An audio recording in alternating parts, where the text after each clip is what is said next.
this carnival season, take care of your children. You understand? But look at me. Hold on there, boss. Hold on there, boss. We will talk later, all right? Take care of your children. No. Daddy wanted to go down the road to make a purchase. So daddy decided, all right, I'm going to leave my 4-year-old child locked away in the house, sleeping, and I'm going to run down the road. I'm going to get what I need, whether it's cigarettes or a drink, because from what I read, I still confused. He said this, he come back home with smelling of something else. At 9 o'clock, by the way, the child is sleeping in the darkness. Because apparently the downstairs, the 2-bedroom downstairs where they're living in Kittels, there's no electricity. People in the village have to go down to the police station to make a report to say daddy gone away, leave the child home. Police went home, pick up the child. At 9 o'clock in the night, 9 p.m., daddy said he went down the road and he got carried away talking to somebody else. 1 hour later, he shows up at the police station. This is after the child was removed from the home. Child wake up and said, daddy gone down and leave me home alone. You know what I study now? What are you studying? If it's the same shop that they normally find him by. The daddy? Yeah. Because if it's the same shop, then they're not seeing the kid, so they goes like, where's Sunday? Go home, go meet his son or something. And that's Run him home? Right. Isn't that embarrassing that you have to be run home? Or you'd have to be run home? It had to happen. Well, that's one way to look at it. But daddy said, he confessed. He said, I did leave him home. I got carried away. What would we have been saying? It would have been yesterday morning or even last week. What if that child had awakened in the night? It's complete darkness. And go and light a candle and the house, God forbid, burn down. Hello, good morning. Hi, Crystal. Morning. How are you? I am all right, thanks. What's up? Yes, Jeffers mobilization. Oh, good morning, Mr. Jeffers. Talk to us. Good morning there. Yeah, so when we look at the situation as indicated in that case, we are coming to the realization again of the whole situation of neglect and abandonment. When you look at the statistics, it's over 56% of the child abuse cases that are being reported that child neglect and abandonment are part of that whole number. And so it is also an offense for persons to do that. And when you look at what is happening now, this is our carnival season, of course. And persons, as they say, we've been locked away for 2 years. And we are wondering how many more parents are going to do what this gentleman did. There are a few things that came out in this story that are of concern to me as an individual. One, the whole drinking and smoking as a father with a 4-year-old child. That's one. Secondly, the shop that he's going to. The responsibility of the shop owner, where you see someone bringing a 4-year-old child there, and based on the story, and on eyewitness from the police report, is that the child is put on bar stool to sleep while he is there in the shop enjoying himself. So what is the responsibility of the shop owner to that child? And that is something that we also have to take into consideration. And when it's going to be enough for you to say to somebody, I'm no longer going to sell you any more alcohol because you can't make it. Based on the story that is there, also you're seeing where the police officers from time to time would have taken him and the child at home. Now, you left a 4-year-old child in a downstairs in darkness for a period of time. It is a cause for concern.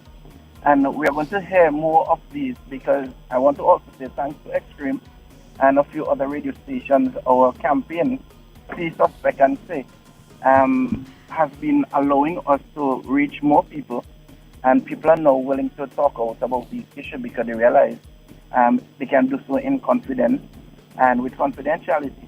There is a hotline number that they can call, 4210. Let me write that down again. I always have to write it down. Short code, 4210. 4210, Yeah, once you dial that number, the child abuse folks, the hotline folks would answer and they would be able to respond the scenarios. But I want to send out a challenge to our parents that during this time of our carnival that they be cognizant about the children. If you want to go to your shows, make sure that you have somebody responsible to stay with them and not another sibling, mark you, because we have this tendency of having a bigger child stay with the younger children and we go and we gallivant. I'm talking about an adult who can provide serious supervision to these children. And we also have to, as the song was saying earlier on, if you're going to have children, you need to be able to protect and take care of them. So if you know that you have kids and you can't go to the shows, make up your mind that you can't go to the show. You either watch it on live or you find somebody who is responsible to hold those children for you. Yeah. So that you can pass in some sense of responsibility. Yeah. You know what I see from time to time around carnival? Okay, so some parents would not have somebody to look after the child, so they'll take the child in the jump up. So them, the little 2, 3 year, 4-year-old child in the arm, and them jumping up in the crowd. But that to Crystal is even a form of abuse because the child has to succumb to those loud sounding music. Then the content of the songs that was always appropriate for children. The conversations that they would be in those crowds are also not always appropriate for children. And I mean, I understand the frustration that you want to let out. You know, you want to be let out. But you also have to take into consideration the children and that responsibility that you have. Long ago, you know, when we had the whole adage of the village raising the child, we were able to go to the neighbor and say, listen, I go in town, I go in party, I know you ain't going, so keep an eye, or let me leave them over by you. But because of the way that we are living now with one another, we are not able to do that. So we would have to look into it. And as I say, no, this might be a good avenue for some young person to decide to have well, it's going to be a daycare, but a safe space that if you want to leave your children and go party, that you have good supervision for them while you're out partying. I mean, obviously it will come at a cost, but that is something that, you know, some young entrepreneur can look into. Okay. That would be able to provide that service. Good point. That is one way that you also have to look at it. Sorry, Lano? A night care. Well, it will be a night care basically. Yeah. Carnival care. Or put it that way, carnival care. Hey. And maybe offer a package for that period. But it's something that we have to seriously take into consideration. And also, I want to commend the police because of their vigilance and the neighbors who would have reported that case. We want more of that to happen so that we can enforce the laws and legislation as it relates to protecting our children here in St. Vincent and the Grenadines. All right. Okay. Thank you so much, Yeah, Mr. no Jeffers, problem, and thanks to the Ministry Thank of National Mobilization for reaching out too. Yeah. All righty then. Have a good one. Okay. So y'all heard that right? 56% of cases have some form of neglect that were reported to the ministry. If you want to call us 457-1043, that is the number. Wait, I forget the... somebody was asking, right? Which I don't think would make a difference. I think I could answer this. If he left the light on in the house, would he have still gotten charged? Yes. Light on, light off. The light off just made it a little worse. But light on, light off, the child is still alone. All right. Well, I go into the shop, eh? You going to the shop now? Are you hungry? No, I go, yeah. Oh. No, I know studying something to be honest. Okay, if he's accustomed to the shop, right? Who else just come and they doing all them thing there? And how comfortable you had to be till you could say, okay, well, yeah, put him on the stool for sleep. Like, how often you had to be going there to reach to that level of Okay, good of point. comfort. So it's something that always happens then. Right. No, the time that particular incident happened where the child was lying down on the stool in the shop, 5 o'clock in the morning. So is it that the child slept there throughout the night, or you went for an early morning drink? At 5 o'clock in the morning. 5 a.m. Or you've been there all night with that 4-year-old inhaling more than likely people would have been smoking, Cause it cussing, Drinking. drinking. 4 years old, you have a child around all that environment. probably eating the child must eat for the night. Oh And people they Lord, eat and all kind of thing from him jeez, too. some bread. Now, some other facts in this story, right? The mother tried to put him up for adoption, and the father said, no, I'll take care of the child. Give me the child. But shortly after that, he lost his job in Canawan and came to the mainland. Hello, good morning. Morning, Crystal. Morning, Lano. Hey, morning. What's up? I'm there just listening to you all. Just another sad page in, maybe you could term it, our failure as parents. And we really need to take stock. We really need to ask ourselves if we are a Christian nation that march to the drum beat of religion, or if we are a God-fearing people that put the welfare of our brothers, our sisters, our children before God. Listening to your 4-year-old, I mean, there's no ifs, no buts. We as men cannot say that we are being responsible when we smoke in the presence of our children. We cannot say we are being responsible when we drink and we gamble and we do everything in the presence of our children. We cannot say we are men when instead of going home on payday and ensuring that there is food in the house, that the bills, the basic utilities are paid, but before we do that, we go and gamble and drink. And then when the money disappears, we laugh. I'm not saying one cannot have fun, but set priorities right. Your children take priority. People say, my daughter growing up, I have friends. I would never buy an alcoholic beverage for any friend in the presence of my daughter because she knows I don't drink. And I wouldn't take her around any bar. You have to know what you can and cannot do with your children around you. Children are very impressionable.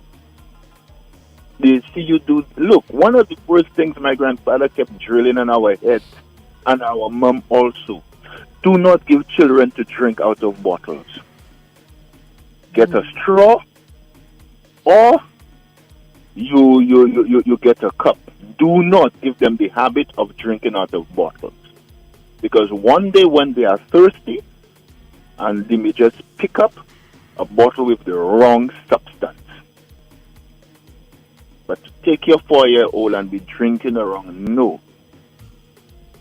People in our communities, let us get serious.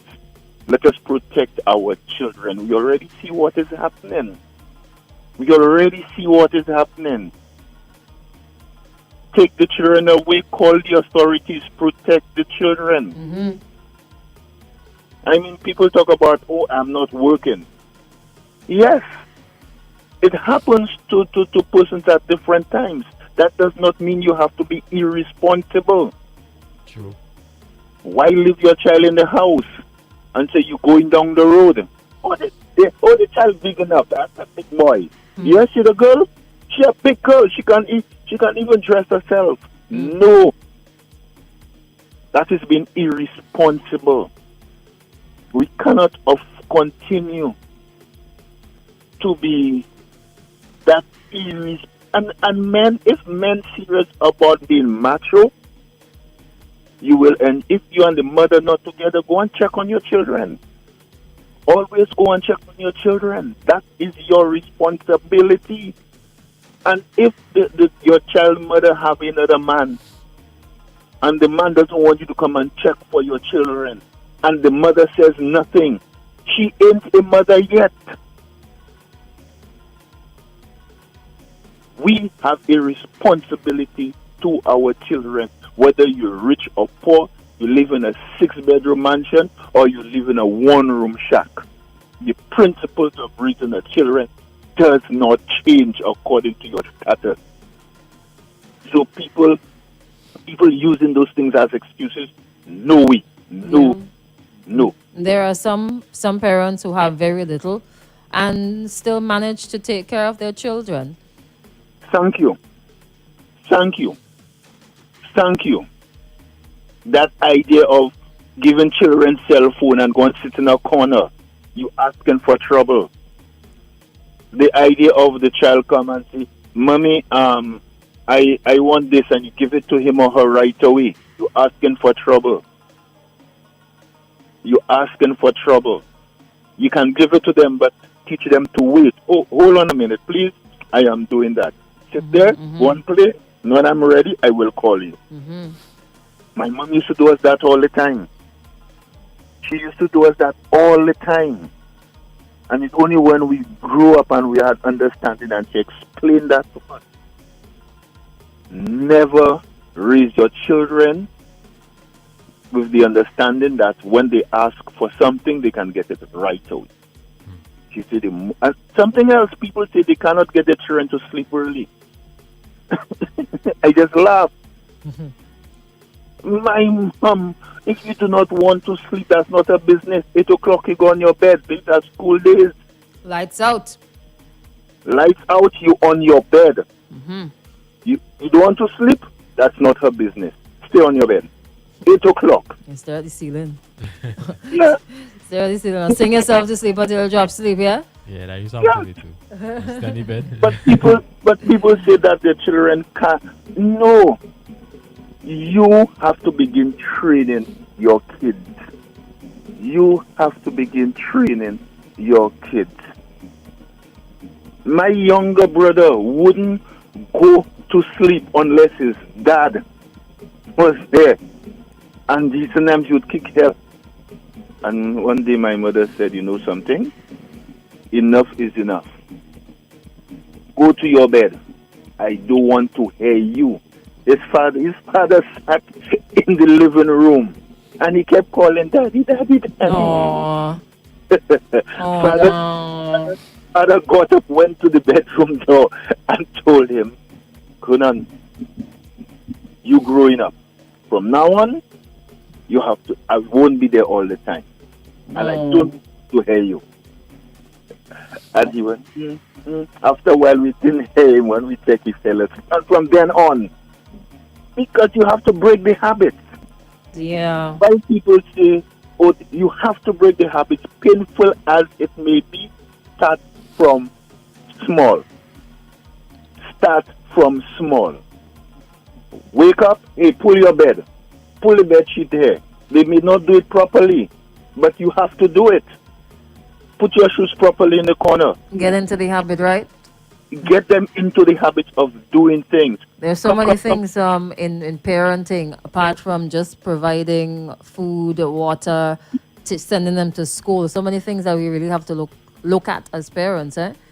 Yes. Wow. Look, your child is growing up. You know what you call baby talk. I would be in the yard and my daughter would come. And then she starts with her baby talk. And all I would go, yes, well, maybe. Yeah. I ain't understanding jack what she's saying. and we would just be having that conversation. And she'd be picking up a leaf. I say, okay, Stephanie, put it over there. Yeah, she would take it, put it there. Come back, take the same leaf she put in the bucket. And bring it for me. And we'd just be having that conversation. And what it did, it developed that understanding of communicating with each other. You know, and her grandparents used to just sit and watch. And these things I tell people, you may not be able to understand, but just answer them in a word or two words or whatever, and gradually they would realize, hey, they can come to you. But when you say, oh, I'm tired, shut up, sit down, you are retarding the child's development. Stop making noise in the head. Yeah, stop running about. That is the children's time to develop, to run about. Take everything off the floor. Put it on a table in a corner. Make sure they cannot grab and let them roll on the floor. Like you need to give a course, man. A parenting course one of these mornings. Those things are basic, Crystal. They are supposed to be basic, but if you go around and ask how many parents would answer you honestly and say that they do those things with their children. And this is outside of the physical or emotional neglect. Eh? Yeah. But here what? We're going to have to wrap up, right? So I'm going to give you like a few more seconds because there are some other responses and points. But we really have to look at how we're raising our children as a person, as a family, as a community. If we do those things, gradually, we will pull back the negatives, erase the negatives, and we'll see a lot more positive. It will be painful. It will call for a lot of patience. It will call for a lot of hard decision making, painful as these may be. But we as a people are left with no choice but to do those things. All right. Thank you so much. Have a good one. Now, just to go back a bit with this story, right? It says, on one occasion, this is taking it from IWN from last week, Detective Corporal 45 Ford, who is attached to the Kittels police station, met Hepburn gambling at a rum shop about 5 a.m. That's the 5 o'clock in the morning thing, right? While his son slept on 2 bar chairs at the venue. Hepburn was intoxicated and he was warned by the officer about his actions and assisted him and the child in getting home as he was unable to walk on his own or lift the child. So question, right? How many other times did this happen? And 2, okay, so this is the first instance. And at your first instance, the officer would have given him a warning. But wouldn't it have been, and I don't want to be unfair in asking this, but wouldn't it have been a little better to ask the shopkeeper? By the way, police officer, how you find yourself this at 5 o'clock in the morning? Anyways, ask the shopkeeper, okay, then. right? Is this something that happens all the time? Ask the guy, come down to the station when you sober up. We have some questions to ask you. We have some things to ask you. Do a little bit more investigating. Find out if this is a habitual action, because everybody seems to be so comfortable with him having his child. He's gambling, he's intoxicated, he's in a rum shop, 5 o'clock in the morning with the child sleeping on stools. Everybody's so comfortable because nobody was either fit enough or had enough courage to tell him to go home and take your child out of this unhealthy environment. What was he doing in the rum shop again? Gambling. So, you don't have money to put on light, but you have money for gamble? Well, light is like hundreds of dollars. Save it up. Who said that? Buy food. Maybe somebody was giving him the money for the alcohol. Right. All right. Now, he was charged. Throughout the story, you get the impression that he was remorseful and he's sorry. I think he's sorry that he got arrested and charged. No, he had to go take the gambling money and $1,500 by September. All right. He could have it, put on the light with that $1,500 day. Feed your child the $1,500. And then good for a while. $1,500. That's a good bit of money. Totish. Somebody says, the fact we don't have fathers on a regular taking care of their children, the judge should have ordered counseling for him instead of charging him money so that he can do better. Somebody else says, get some help for the father. If he ain't charging, he ain't alone. And then the fact that he was arrested and there was a possibility of him going to jail. The maximum sentence for neglect, child neglect, is 5 years. So the fact that they were telling him, listen, you need to go to jail, but we'll tell you on Monday. He was pretty scared. Jail ain't a nice place to be. Jail is not a nice place to go. And he kept saying, I don't want to lose my child. Question. If you were not caught, right? If the people in your community did not report the matter, would you have thought of changing your actions? Well, thank God for the system. You know what I would like to hear his excuse. Let me hear. The man got caught up talking. That's what he said. But Christelle, nowadays you have to be careful leaving child in a house. So because suppose somebody has spite for you and go there like the house and with the pipney. What going to happen to you now? If you're going anywhere, you walk with the pipney and you go down, get somebody, give them a 10 or 20 dollars to hold the pipney till you come back. Yeah. You're not supposed to leave a child in a house, she want. That's a stupidness. Some other responses. Good morning, Queen and King. Crystal sad to say, but the child needs to be taken away from him. He's endangering the child's life. You know what's coming out now, right? People in the community, they would be seeing things, and sometimes they would be afraid to say anything to the authorities because, this is a chargeable offense. Neglect. No family members are willing. No, they want to step in. I feel as though maybe the communication between him and the family not so tight, right? Well, then take the child. So maybe he's afraid to go to the family. Because, if before you get in trouble, you didn't have anybody. Now everybody is running to assist you. You think the family knew of what was happening beforehand? Oh, they do. Trust me, they knew. I feel like... I wouldn't want to get in trouble. Oh, maybe no. Nah. Final question for you to ponder on. Morning. So why the lady at Diamond not paying for her mistake too? Good question. That is a very good question. What's the latest on that one? We don't know. We have to sit down and wait for the completion of investigations. What going on with the two rape? Which two rape? The two rape cases. Well, quote unquote rape. Which ones? Because they were like the last two. Oh, I think that's done with. With the minor. All right, so here's what we're gonna stick a pin 8:05 on the ticker. Good morning to the folks who are on the move right now. If you have some more to add to this story or other stories, you have similar stories to share, 430-1043. Hit us up and let us know. We'll continue when we come back.